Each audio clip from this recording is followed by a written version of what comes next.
送はカタマレヨンベールミュールター2昭和の普通のうちスタジオプラスワン4月とご覧のスポンサーの提供でお送りします。皆さんこんばんは。広瀬はじめです。Keep Calm on T シャツ T シャツと映画の話。今回は若き日のキアヌ・リーブス主演ビルとテッドの大冒険からおバカな落ちこぼれロック少年が着ているバンヘイレンの T シャツです。前回のターミネーターの中で描かれているクールな不良少年と異なってコメディ映画の中のおバカなロック少年が着ている T シャツは天才ギタリストエドワード・バンヘイレンのアメリカンハードロックのトップバンドバンヘイレンのツアー T シャツです。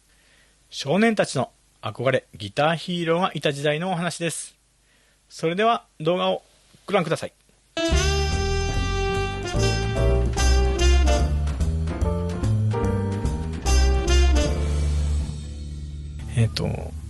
いろんな映画の話をしてますけれども、ですね、今日はその俳優の話からします。雰囲気とかですね、その僕の中個人的にはなんですけど、マイプライベートアイダホっていう映画があって、そのイメージがですねすごく印象的なので、すごく物静かな人なのかなという印象があるんですけれども、キアヌ・リーブスという人ですね、希代のですねアクションスターでもあるのかなというふうに思ったりします。そのキアヌ・リーブス本人もですね、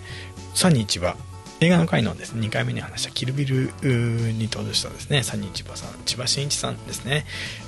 主演の激突殺人剣っていう映画があるんですけど、この映画のですね大ファンらしいんですね。カンフー映画と言えばいいでしょうかね。はい、千葉真一さんの激突殺人剣っていうこの大ファンで、来日キアヌ・リーブスが来日した際にですね、千葉真一さんと僕も対面するようなイベントがあったらしいんですけど、その千葉真一さんのことをですね会った瞬間にですね、師匠マイゴッドお前が自分の師匠だというふうに呼んでですね、感激したというようなエピソードがですね語られたりしています。そんなことからもですね、多分本人もですねアクションへのこだわりとかですね愛情もやっぱりあるんでしょうね。アクションを演じていてもですね割とこうツボを得ていてですね、いる感じがします。見た目がですね前回のシュワルツェネッガーのようにですね超マッチョというようなこともないですし、画面をですねこう肉体の存在感でこう持たせるというような役者さんではないので、やっぱり、こうアクションをしてもですねこうかっこいいところをこう決めとかですね、そういうところを十分にこう理解してないとやっぱりかっこよく見えないと思うんですね。そこがやっぱりかっこよく見えるというのはキアヌ・リーブス自身がですねアクション自体もですねこう理解してるからかっこよさをよく理解してるからなんじゃないかなというふうに思ったりします。まさにですね、アクションスター俳優としてですねどう動けば、あとどう決めればですねかっこいいかということをですねもうすごくご本人研究もされてたでしょうし、熟知もされていたですね、千葉真一さん的なのかなというふうに思ったりします。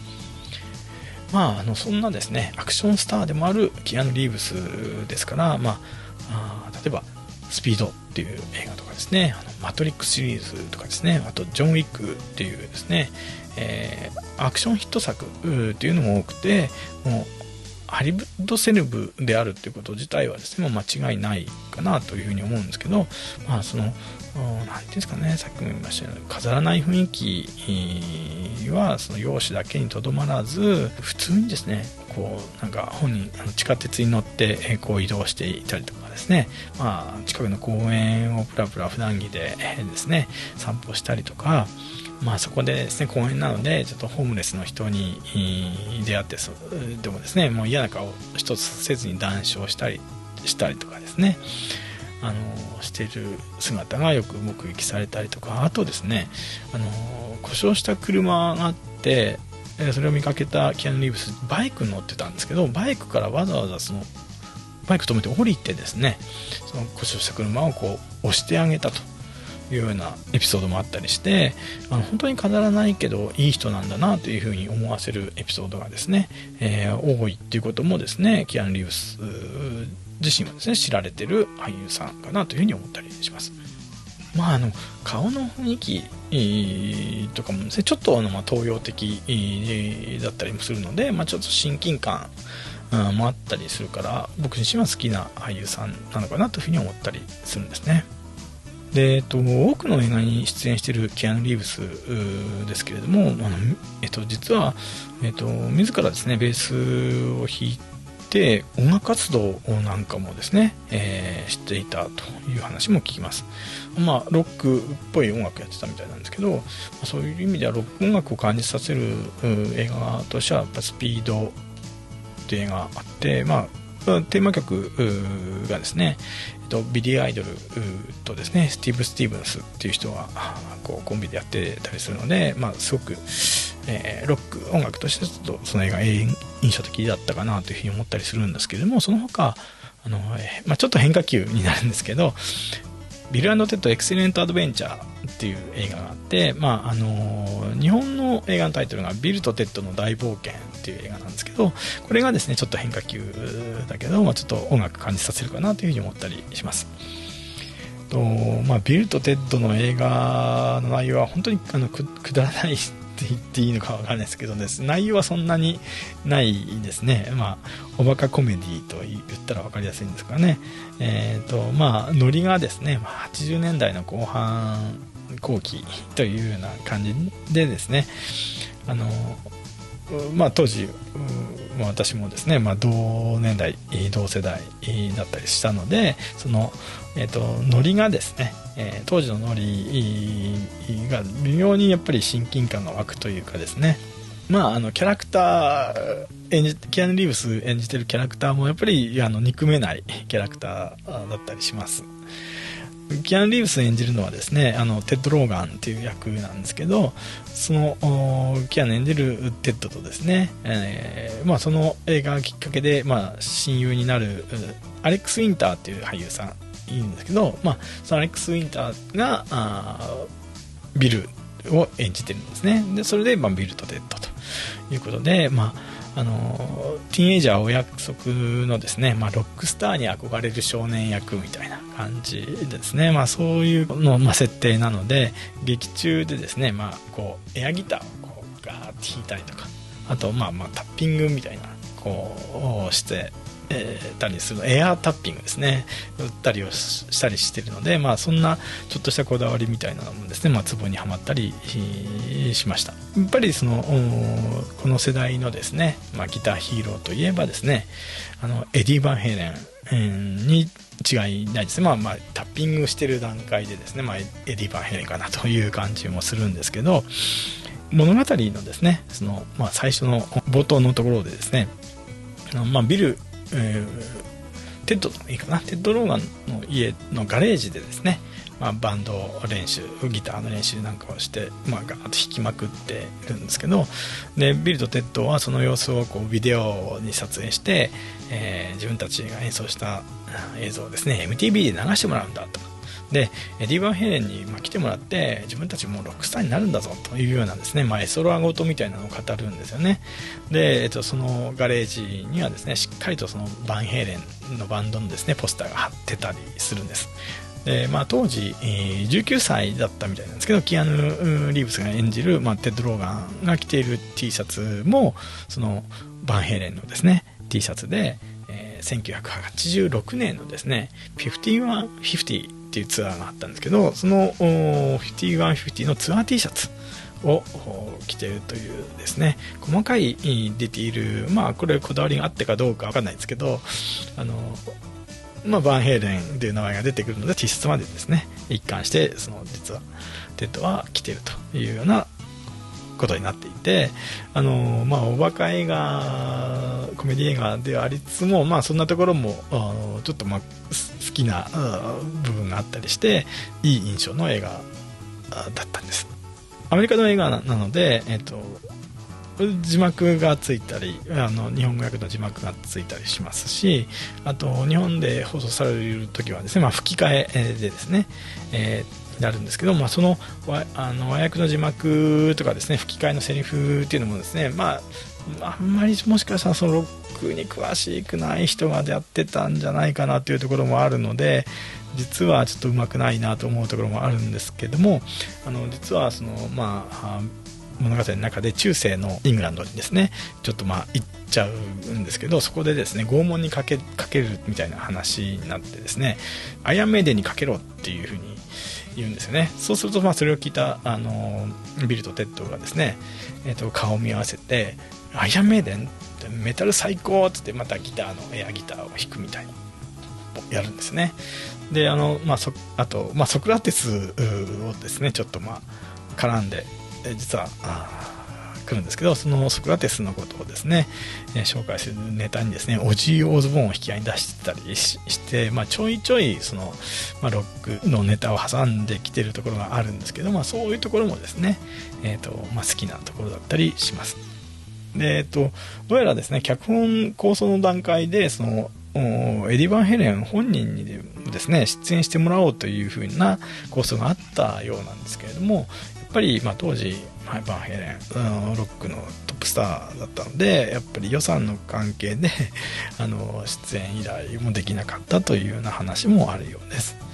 それの代わりといってはどうなんでしょうね。当時凄腕ギタリストとしてちょいちょい名前が知られるようになっていたスティービー・サラスっていうギタリストがいるんですけど、そのスティービー・サラスがですね劇中でですね、テクニカルなギターソロを弾きまくるシーンで、実は役者さんは別の人が演じてるんですけど、腕のところだけですねスティービー・サラスが、腕のアップのところでソロが弾くところがですね映ってたりするようです。映画自体はですね、すごい安っぽいバックトゥザフューチャーだと思ってみると許せなくもない僕はすごい好きな映画です。でそうは言いつつも最初にその映画を見たのはですね、多分ですねテレビ東京のですね午後のロードショーでやってたのを見たんじゃなかったかなというふうに思うんですね。位置づけ的にはその午後のロードショーでやるような映画というようなふうに思ってもらうと分かりやすいかなというふうに思います。ビル&テッド自体はですね、2人のアレックス・ウィンターとキアヌ・リーブスという俳優の掛け合いも面白くて受けてですね、続編作られたりとかアニメ化されたりとかですねして、ヒット作になったようです。キアヌ・リーブスもですね自分がその大スターになったといってですね、この若かりし頃に撮ったおバカ映画をですね黒歴史みたいにしてですね抹殺することは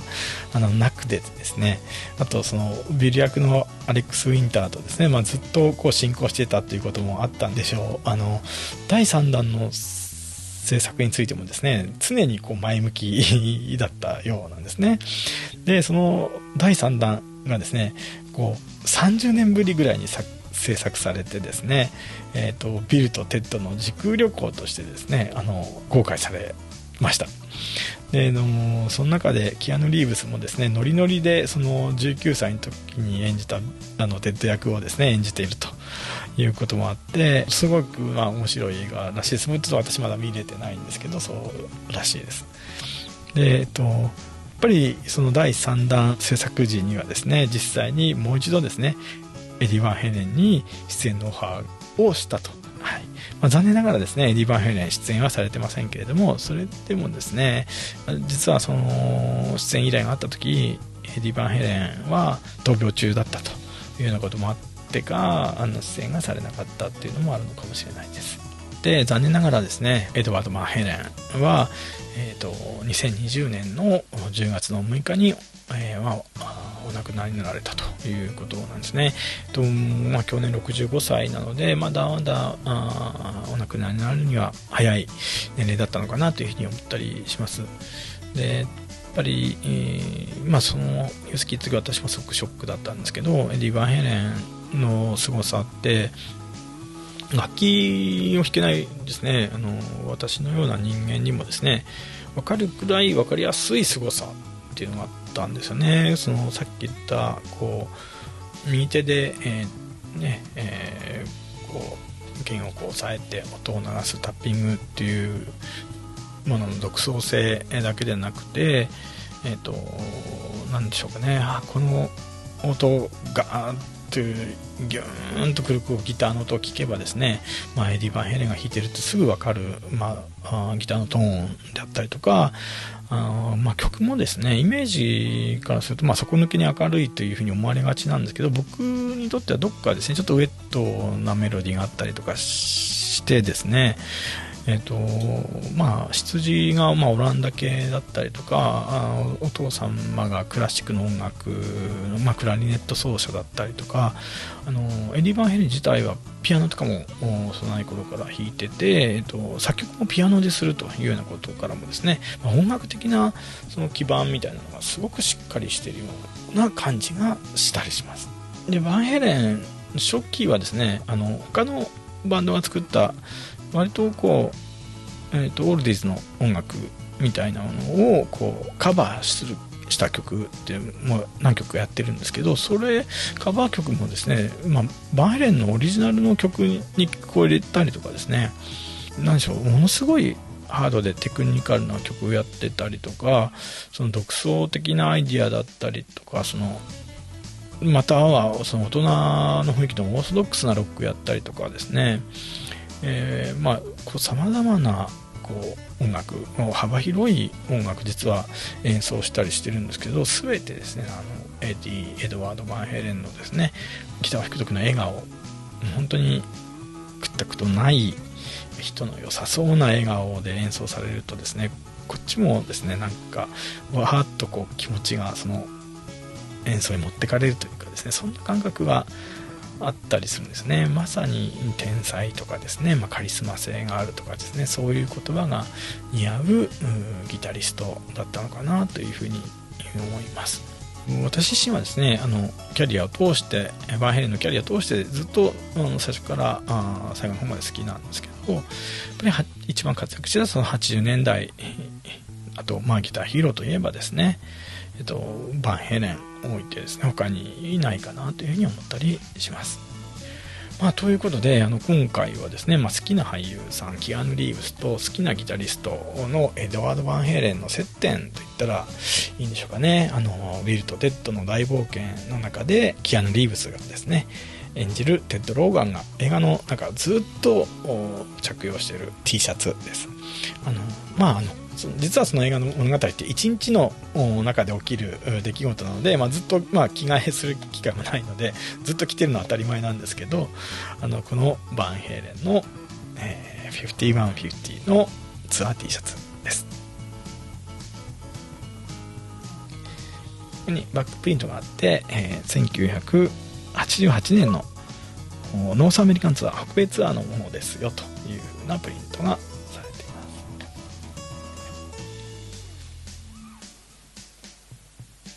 ここにいるのがエドワード・バンヘイレンですね。バンヘイレンはですね、シングル曲のジャンプっていう曲がですね、有名で、そのジャンプが収録されている1984年リリースの1984っていうアルバムが大ヒットしたので、一気にそのアメリカンバンドのロックバンドのですね、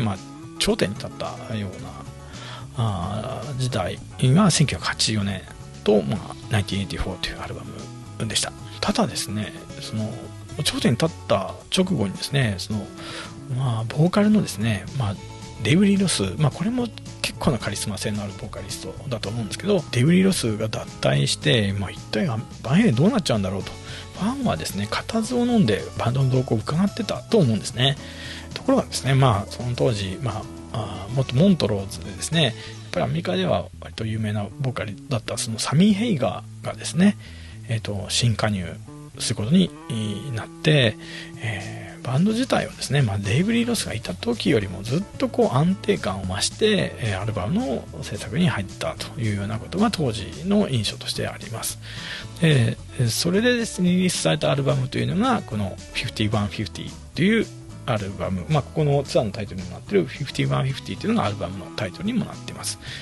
この5150というのはですね、どうやら囚人の番号らしくて、詳しくはちょっと忘れちゃったんですけど、エディもその囚人番号だったその5150っていうナンバーを気に入ってギターにそのナンバーをつけてたりとかですね、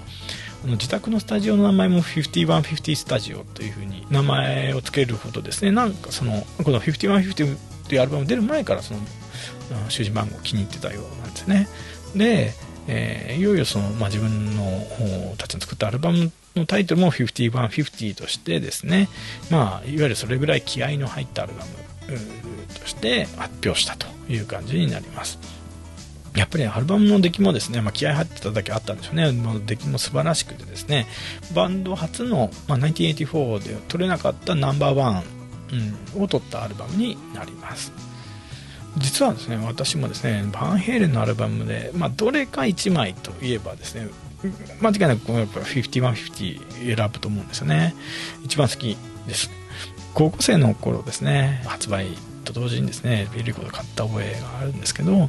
田舎の地元の友人とですね、レコード聴きながらですね過ごした、夏の日のことを思い出したりする、本当にちょっと印象深いアルバムで、よくできた、よく構成されたアルバムでした。で、ナンバーワンバンドのナンバーワンヒットアルバムで、これに伴うですねツアーも大盛況で、当時のツアーの様子もですね YouTube なんかで、見ることができると思います。もう本当に高揚感のあるステージだったりするんですよね。ぜひちょっとご覧になってみてはと思うんですけども、もしかしたらなんですが、私とですね同じ年頃、キアヌ・リーブスも同じぐらいの年代なので、そのキアヌが演じるですねテッド、ウィルド・テッドの中のテッドもですね、バンヘイレンの5150を聞いてですね、当時も私と同じように興奮してですね、アメリカ人なので、コンサートもですね、行って、すごく盛り上がって、この T シャツを買って、お気に入りとして、着てたというようなですね、裏側の隠れ設定というかですね、裏の設定があったりするといいなというふうに想像したりしています。ちなみになんですが、この、バンドの写真がプリントされてるんですけれども、これここにエディがいて、真ん中にはですね、新メンバーのサミー・ヘイガーがいるんですけど、全員ですね拘束衣をですね着せられているんですね。手足を手をですねベルトで縛られて手を動かないようにしてます。これやっぱり5150囚人の番号だから、みんながちょっと囚人風に拘束されているというようなことなのかなというふうに思ったりします。で、この実は私が持っているものも、当時のものでですね、劇中で、キアヌ演じるテッド・ローガンが着ていたものと、おそらく同じデザインのものだというふうに思います。はい、大切な一枚です。はい、ということで、今回は大好きな俳優キアヌ・リーブスと大好きなギタリストエディ・バンヘレンの接点となっているビルとテッドの大冒険の中で、おバカな高校生テッド・ローガンが着ていたバンヘレンの T シャツを紹介しました。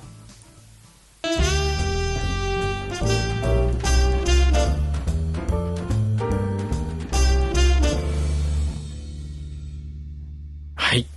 皆さんいかがでしたでしょうか。ロバート・ジョンソン、ジミ・ヘンドリックス、エリック・クラプトン、ジェフ・ベック、そしてエディ・バンヘイレン。昔から少年の憧れの存在としてギターヒーローがいましたが、エディ・バンヘイレン以降はどうでしょうか。ロックという音楽そのものの変容とともにギターヒーローという存在が失われてしまったんだとしたら、エディは最後のギターヒーローだったのかもしれません。皆さんはどうお感じになられるでしょうか。エドワード・バンヘイレンさんのご冥福をお祈りします。T シャツって本当に素敵ですね。次回の Keep Calm on T シャツナンバー28は T シャツと映画をお話しする最終回、スタンドバイミー恋人たちの予感を監督したロブ・ライナーの第1回監督作品スパイナルタップ。この映画とミュージシャンがオフに着てそうな T シャツについてお話しします。さあ、スパイナルタップとはどんな映画なんでしょうか。そして劇中登場するのはどんなミュージシャンで、どんな T シャツを着ているのでしょうか。どうぞお楽しみに。